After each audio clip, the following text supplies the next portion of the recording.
Get a fast sound check, keep your ears fresh, and make your mix great. Today I'm going to show you how to preset your drum EQs on whatever console you're on. This is my starting place so that when I pull up my drums, I can get the tones fast and I can keep moving.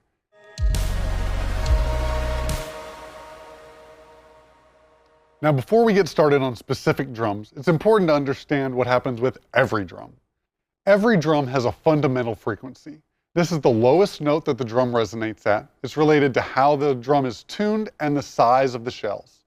On the top end, we have the attack, and it's a high frequency smack from the stick or the hand hitting the drum.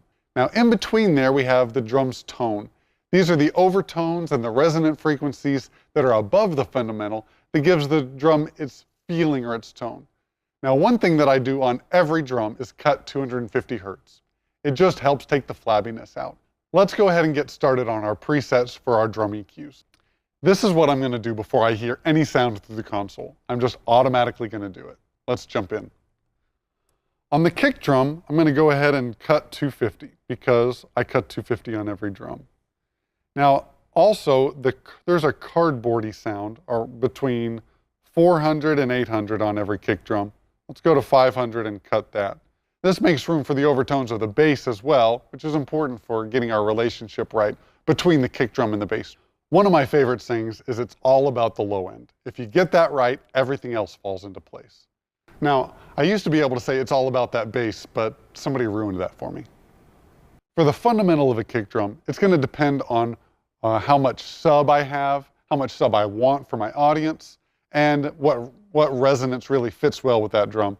I'm going to start the fundamental right around 50 Hertz. I might move up from there, but it just depends. For the kick drum's attack, I'm going to go to 4K and put it there. That's kind of in the middle of the road. Sometimes if it's a more soft acoustic sound, I'm going to go for more toward 2K. If it's going to be more of a bitey kick drum to cut through, I'm going to go more up to 10K. But 4K is a good even starting place. Starting on my snare drum, I'm going to go ahead and take my low mid band and cut 250. And I'm going to have my presets on my upper two middle bands, 2.5K and 5K. Sometimes the way that a drummer tunes their drum to get the beef out of it, it lacks a little bit of that crack, and we can add it back in for them. If you've listened to the snare drum and you already know it's ringy and you already know you want that ring to come out, go ahead and set one of your EQ bands to 500 Hertz. This will kill it real quick. For my low frequency, I'm going to have it set right around 100, maybe all the way up to 125. If I need to add a little beef to the snare drum, this is my starting place. For my snare bottom, I'm really going to wait to listen to it before I make any EQ changes, other than going to 250 and cutting.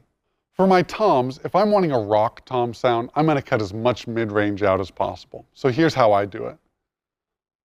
I'm going to cut 250, and then with my next band up, I'm going to cut somewhere around 600 on a rack tom, and somewhere around 400, 500 on a floor tom. This really gets rid of a lot of the overtones that are going to cloud up the mix. Toms are typically played as a fill, so when they come in, you want them to get in and get out and nobody gets hurt. Just having the fundamental and the attack can really help it cut through. For overheads, you can use one of two approaches. Some guys like to have the overheads capture the entire kit, so they're getting some of the bottom end and some of the tone off of all the drums in the kit. The other way to set up your drum sounds is to use the overheads as cymbals-only mics. In that case, I'm going to run my high-pass filter up all the way, and I'm going to cut out everything below 2K. So there we go. Before I've heard any drum sounds, I already have all my EQs preset for what I want to listen to. Now let's play some tracks back and see how we can adjust each one of those to get what we need. Let's start with the kick drum. It's not too bad. Let's take the EQ out to see what that cut in the mid-range did for us. Hear how it sounds like cardboard? Ain't nobody got time for that. Now while this is fine, we might want to enhance it a little bit. So we're going to boost some of the bottom end to get some of that girth out of it.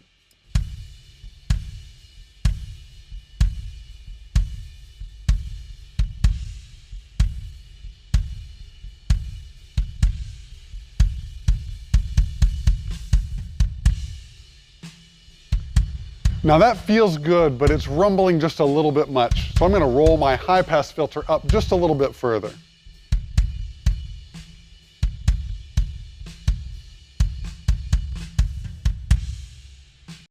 Some people wonder why you might put a high pass filter on the kick drum. You want all that low end, right? Well, sometimes the subharmonic frequencies can clutter up the clarity of the punch of the kick drum. So adding a little bit of high pass filter a little bit higher can help tighten up that bottom end so that it's not so flabby. Now that we've taken care of the low end and the mid range on our kick drum, we can focus on the attack, the beater sound or the snap or the click that's going to help give it definition and stand out in a mix. Let's take a listen.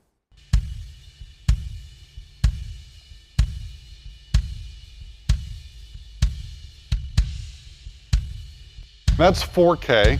It gives us a nice snap.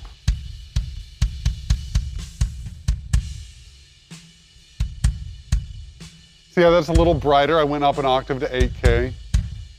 Now if I go down to 2K, it's going to be a little gentler.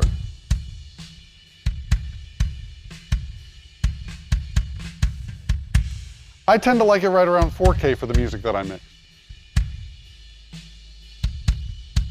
Now let's move on to the snare drum.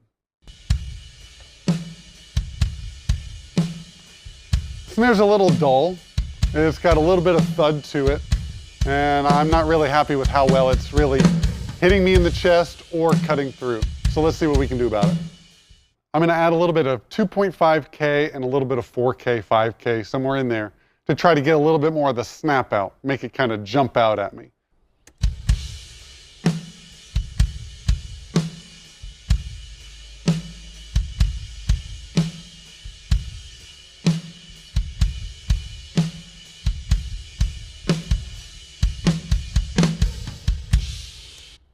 I'm happy with the top end of the snare now. Let's now try to get a little bit more punch out of it.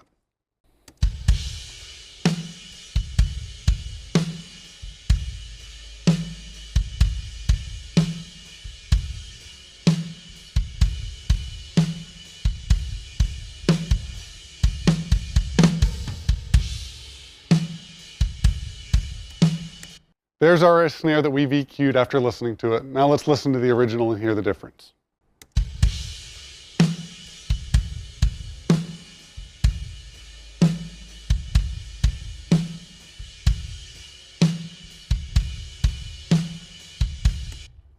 Feels a lot better with the EQ. It's really going to punch through our mix now.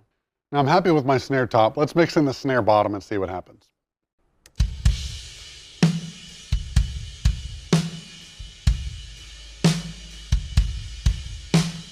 It feels nice. I like how the snares give it a little bit more sustain on the top end, but the snare did seem to get thinner. Let's check flipping the polarity and see if that helps get it beefy again.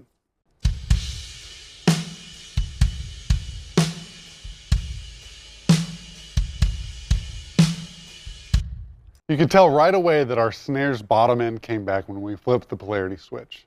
Really important to check your polarity on all your drum mics when setting up. Now, depending on the song, I might want to make those snares brighter, or I might want to turn them off altogether.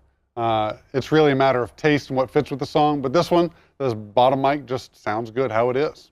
So if you're going to apply some of these tips and get set before you start, type "preparation fuels inspiration" in the comments below. Let's move on to our toms. Now, unfortunately on this song, the drummer didn't play the high tom at all, so we'll just have to look at the low tom. Working on toms can get pretty monotonous, so let's try to work quickly. Now on the tom, we already did some EQ, so let's listen to what it was like before we EQ'd it, and then I'll put in my preset.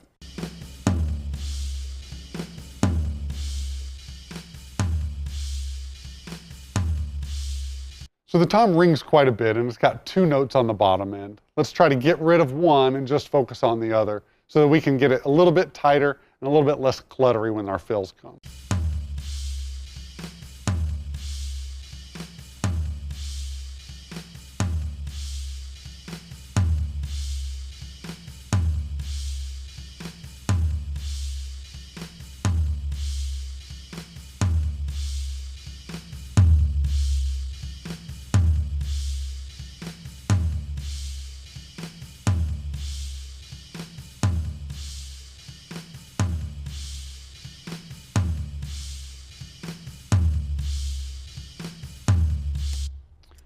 All right, so if I had my way, I would just retune this tom, but you don't always have that luxury, so you kind of just have to make do with what you got.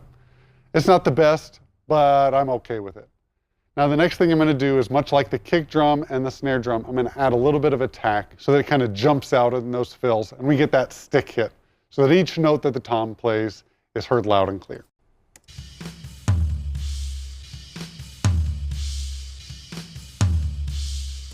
All right, now let's listen to the tom in the context of the other drums that we've EQ'd so far.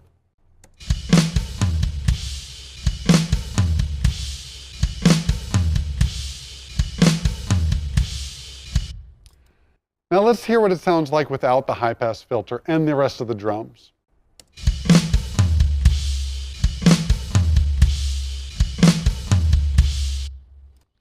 You hear how it kind of goes on forever and gets in the way of the other hits? Shortening it with the EQ is one way to help that. Now you could also address it with a gate, but gates get tricky in case somebody starts playing quietly. You might miss some of those notes. It's one tool to use, but it's not my first go-to. Now let's bring up our overhead mics. Let's listen to them just by themselves, just have the cymbals, and then we'll roll the high pass filter back down so you can hear what it sounds like of it picking up all the rest of the drums in the kit.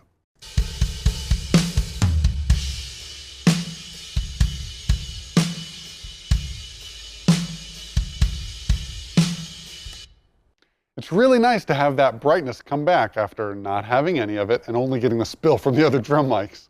Now let's take our high pass filter back down and hear what it sounds like and what the overheads are doing to the tone of the other drums, specifically the snare drum.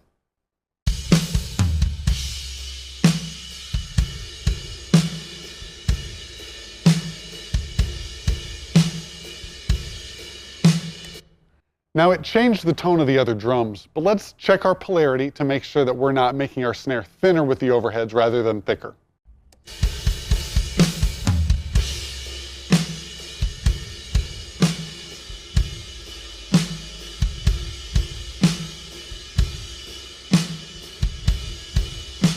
I feel like the snare drum got better when we flipped the polarity on the overheads. Now, it's up to you. It's your personal preference. There's no right or wrong way. But to me, thicker is better, and I always want to go that direction. So now let's listen to our drum kit with all our EQ applied compared to how it was before we added any EQ. Check it out.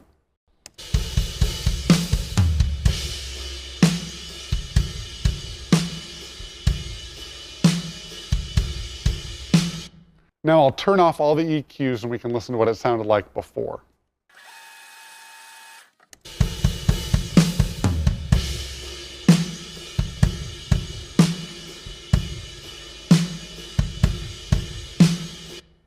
That's not terrible, but let's try again with our EQs on.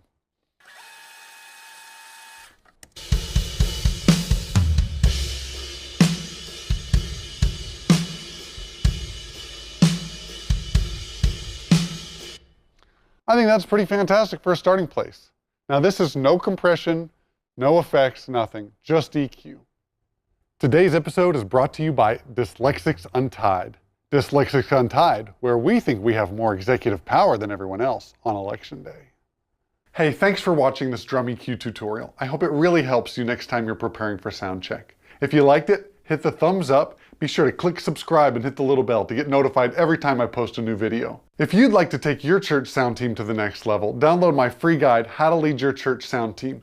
Links in the description below. And don't forget to comment below and let me know what topics you'd like to see covered in future videos.